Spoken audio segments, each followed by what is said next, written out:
Hey everybody, before the video starts I just want to address one thing. I do compliment the Tony Hawk remaster quite a bit, as well as the original entries in the series. I wrote this script a while ago and had the idea for this video even as my channel was initially starting. I would be remiss not to address the allegations leveled towards the upper management at Activision Blizzard. If you're unfamiliar with that situation and what I'm referring to, you can easily find it on the internet. In addition, I want to stress how important it is to believe survivors, and if you work in a place with a similar culture as to Activision Blizzard, it's imperative to not tolerate the behavior, especially if you are someone with even a modicum of power. With that, please enjoy the video.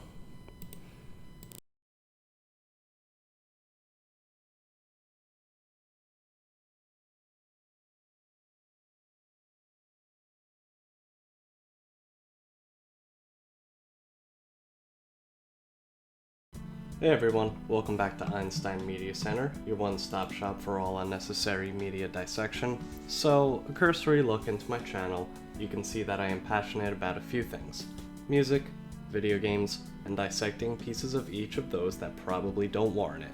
But there's one thing you may not know about. I love skateboarding. I started skating about 13 years ago, stopped for a while, and recently got back into it. Skateboarding was an integral part of my adolescence. I skated every second I got the chance. When I wasn't skating, I was watching skateboard videos. When I wasn't doing that, I was probably listening to skate punk and wondering why girls don't like my skinny jeans. But like many of you with a skateboard fascination, large or small, it all started with Tony Hawk Pro Skater. The first few Tony Hawk games are critically acclaimed and pretty much universally loved, by myself included. Personally, Tony Hawk Underground is my favorite Tony Hawk game and definitely ranks in my top 5 favorite games of all time. I've beat that game countless times, as recently as 2019 even. I really love Tony Hawk's Underground. It's a fantastic game. And recently, and by recently I mean like 3 months ago, sorry, I've been a bit busy, the Tony Hawk Pro Skater 1 and 2 remaster dropped on Switch, so obviously got it day one. Now let's veer off topic a little bit. I like equipment. When it comes to music, I was always well versed in guitars, amps, etc. When it comes to video games, I'm into controllers. I wouldn't say I have all too many for my Switch, but I definitely want more. I like playing 2D games with a Super Nintendo style D-pad. I like playing 3D games with an Xbox 360 style controller. But there's one franchise that eludes both types of controllers. And that's right, baby, we're coming full circle. It's the Tony Hawk games. I've been playing the Tony Hawk Remaster games mostly in handheld on Switch, and it's fine. I use the disconnected buttons on the left Joy-Cons rather than the analog stick, and again, it's fine. But the buttons are in such an uncomfortable place. I don't even have big hands and I get sick of it. When I was playing sitting down with a Pro Controller or my 8-bit Do controller, I don't know. The D-pad on the Pro Controller is small and hard to reach for precise inputs, and the analog stick is way too hard to hit a diagonal with enough precision to do a variable heel flip consistently. Same with the 8-bit Do controller. D-pad is great for 2D games, but it's hard to get that consistent diagonal press. That's why the Joy-Cons work the best, because of the buttons, and Joy-Cons being the best at literally anything is very frightening.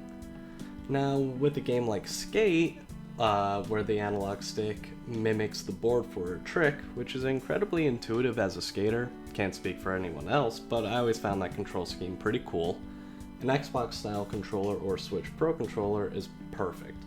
But let's be real, Skate just isn't as fun as Tony Hawk Pro Skater, even though I do love both Skate and Skate 2. It's just the truth. When it comes to the Tony Hawk series, the best controller is a PlayStation style controller. Now, I had a PS2 growing up, so you may say it's just what I'm used to, but I stand by the point before that it has everything to do with being able to consistently hit a diagonal press on the D-pad. As someone who skates, I know exactly what tricks I want to hit when I play Tony Hawk. When I want an inward heel flip, I'm going for the top right diagonal press and I better be able to get it every time. The PlayStation style controller offers me that ability. The D-pad, and I only say D-pad with hard quotes because it's really just 4 disconnected buttons in the dominant spot on the controller, unlike a Switch Pro or Xbox style controller. if you mostly play 3D games, maybe that's annoying, but I never found it too bad on the PS2. We used to play like Final Fantasy and Kingdom Hearts and every other game that came out for the PS2 because there's like literally a million of them. But for the Tony Hawk series, it's perfect. You want to be able to make those quick inputs and do a lot of them as well. And again, you want to have that precision, and you aren't going to get that with any of the other styles of controllers. Now, you're probably thinking to yourself right now, does it really matter how you play these games? No, not really, or at all. Why am I talking about this? I don't know. This is Einstein Media Center, your one-stop shop for all unnecessary media dissection. It is what I do. If you're thinking of getting the Tony Hawk Pro Skater remaster, I really recommend it.